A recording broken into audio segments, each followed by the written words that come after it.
Okay, so for today, we're just going to go ahead and review what we've been talking about the past 2 days, linear relationships. So go ahead and make sure you're filling out your notes. You can pause whenever you want. Keep playing when you're ready to keep going. What is a linear relationship? A linear relationship is a relationship between two quantities where each quantity changes at its own constant rate. So we have two things happening at the same time. There are several ways to interpret a relationship. It can be based off of a graph, table, or equation.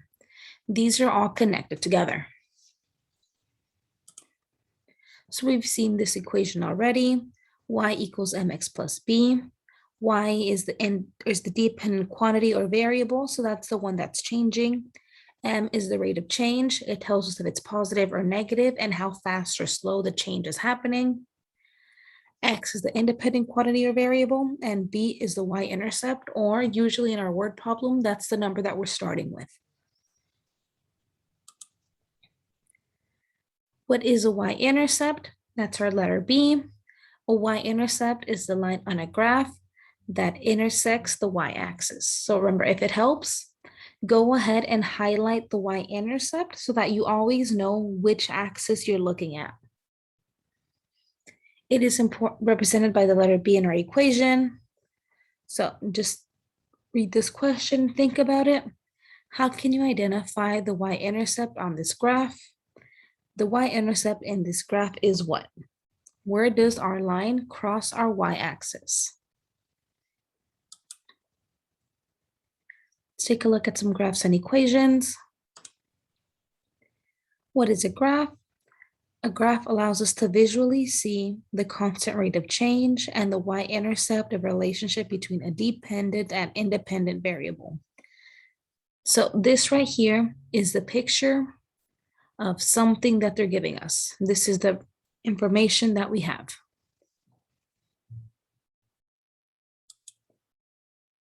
You can go ahead and skip this one, but just take a minute to think about this question. What do you notice about this graph? What can you tell me about it? When it comes to an equation, over here, we're going to see what we can come up with from the graph that they give us. So let's answer the first question. What is the rate of change of this graph? So if they give you a graph, you automatically need to make a table. You have X and Y. Luckily, they already gave us some points. So like we have this point right here we can use. We always start with the x-axis. So our x is -5 and the y is -5. Let's pick another point. We have another one right here. My x is 0 and my y is -1. So now let's find our changes. From -5 to 0, the difference is 5. From -5 to -1, the difference is 4. If it helps, count the boxes. So on our X, we had 1, 2, 3, 4, 5 boxes. Now to get from -5 to -1, move up 1, 2, 3, 4 boxes. Now that we have our changes, our equation is y over x. The change in y was 4. The change in x was 5. So this right here is my rate of change, 4/5. The second question, is this positive or negative? Remember, you read a line the same way that you read a sentence. You start from the left side and you're going to follow it. We see that it's going up. So this is a positive line.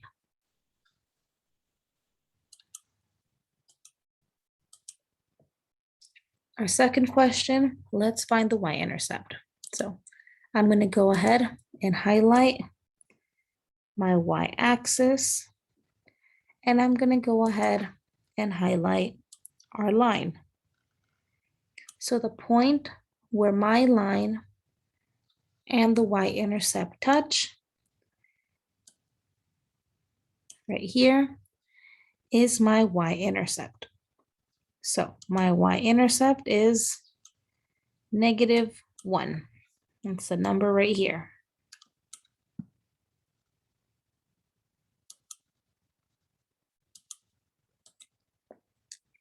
So we're going to put everything that we know into our equation. We're going to keep this y equals 4/5 x minus 1. Because remember, this is our y-intercept, so this is where this meets. And the m is my rate of change, how fast the line is going up.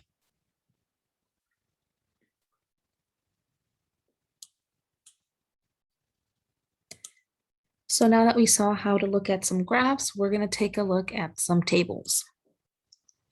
So we have two different ways that we can answer this.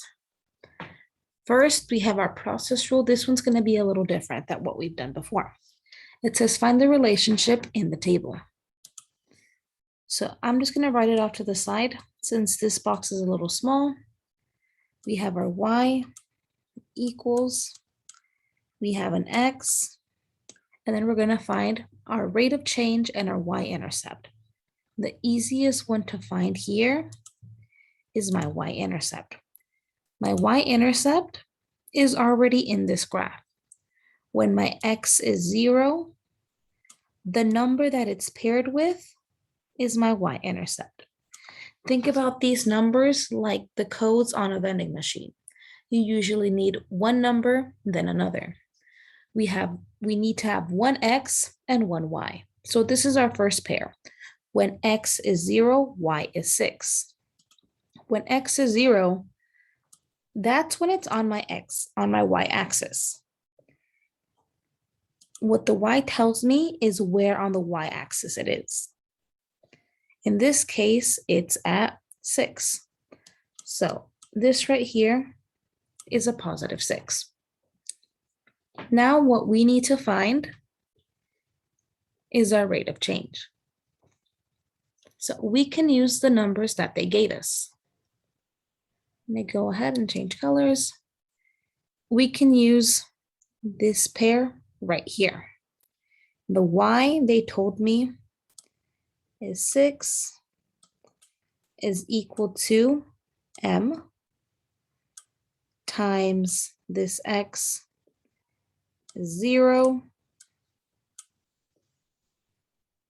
plus 6.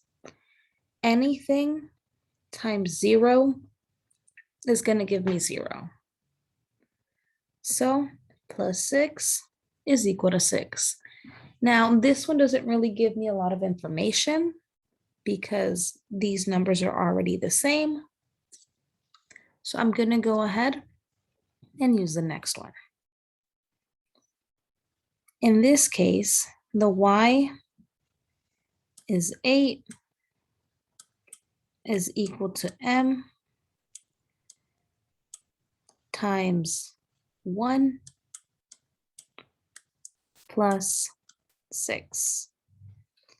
So we're going to solve this like we solve for x normally.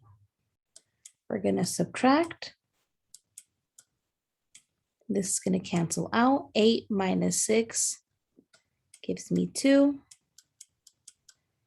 M times 1. I want m by itself, so I need to get rid of 1. What I do to one side, I do to the other. This leaves me with m by itself because this cancels out.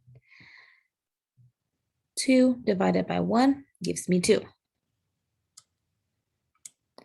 Now, I would keep doing that for these other two pairs to see if I get the same answer. So let's go ahead and try that again. Just so that we have a good sample size.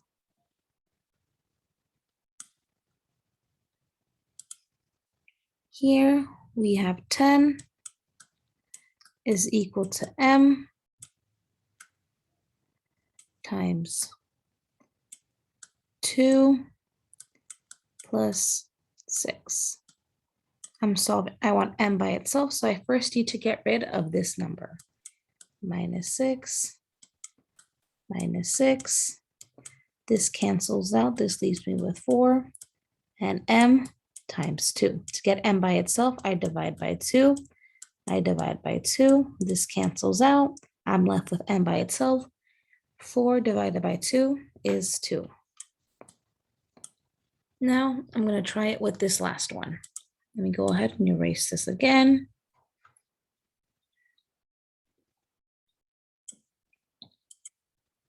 The y is 12. We are not sure what m is yet. M times x, in this case, x is 3, plus we said our y-intercept is 6. I want m by itself, so I get rid of the number by itself first over here. Opposite of plus 6 is minus 6, minus 6. This cancels out. 12 minus 6 is 6. I'm left with m times 3. To get rid of 3, I divide by 3. What I do to one side, I do to the other. This cancels out. M is equal to 6 divided by 3 is 2. So we know that the rate of change for all of these is 2. We're going to put that all together to make an equation.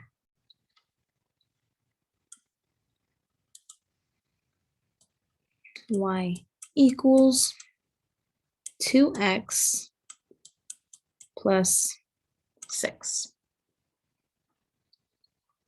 Make sure you pause in case you got lost anywhere. Make sure you're taking some notes and rewind if you need help with it again. Now, this is the one that we're more used to when we find the changes.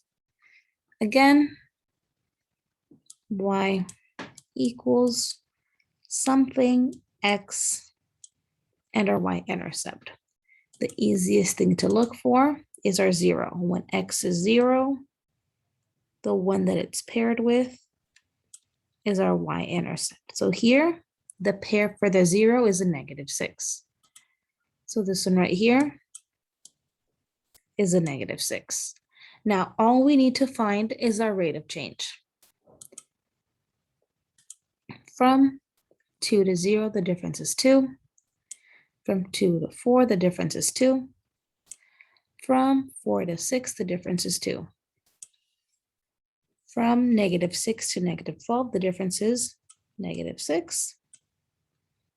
From negative 12 to negative 18, the difference is negative 6. From negative 18 to negative 24, the difference is negative 6.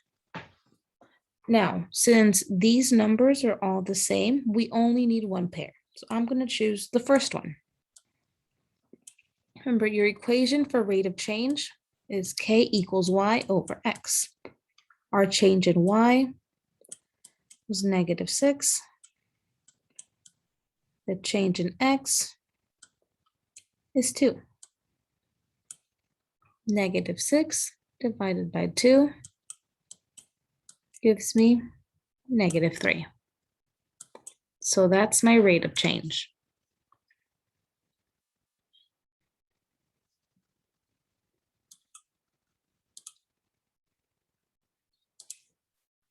So let's go ahead and do this one together. Which of the following equations is represented by the graph below? The first thing we need to look at is to see if this is positive or negative. We look from the left, we're going to follow it, and we have y equals. We know that our line needs to be positive. So we can automatically cancel out a because that's a negative.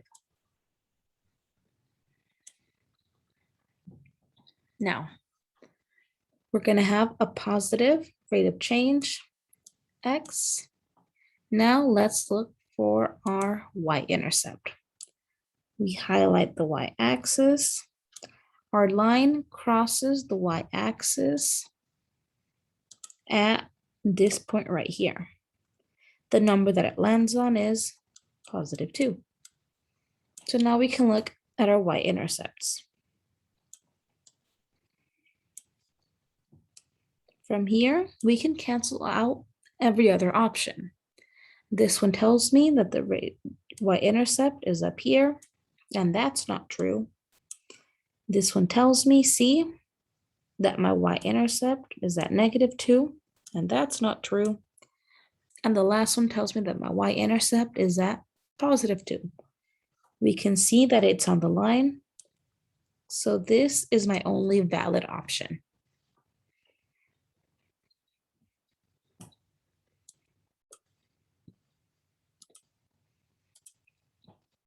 Let's go ahead and do another one. The graph in the equation y equals 4/3 x minus 4 is shown below. Which table represents this relationship? So remember, the easiest thing to find is our y-intercept, where our line crosses the y-axis. So I'm going to look for my zeros that have an x. So these are the y-intercepts for these tables. The y-intercept for this one is a negative 4. So I'm going to look at the pairs. This one is not a negative 4, so I take it off. This one's a negative 4. This one's a negative 4. And this one is not a negative 4. So you can cross them out. Now, we're going to make this easy. We're just going to plot our points and see which table has the points on this graph. So with B, they said that there's a point at negative 3 and 8. So I'm going to go to negative 3 and I'm going to go down 8. And that's a point on this line right here. The next one is the y-intercept, 3 and 0, and 6 and 4. So far, all of these had a correct point. We're going to check the other one just to make sure. C says that there's a point at 3 and positive 8. That's not true. We know that this one's true though. 3 and 0. That's true. And 6 and 4. So that's true. But because the first point is all the way up here and not on the line, then this one's wrong. And my only answer here is B.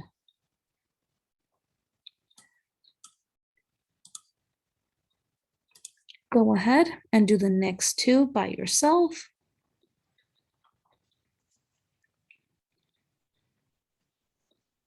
When you're done, answer, summarize, and if you're finished early, after you're done with the exit ticket here, work on any Dreambox for this week.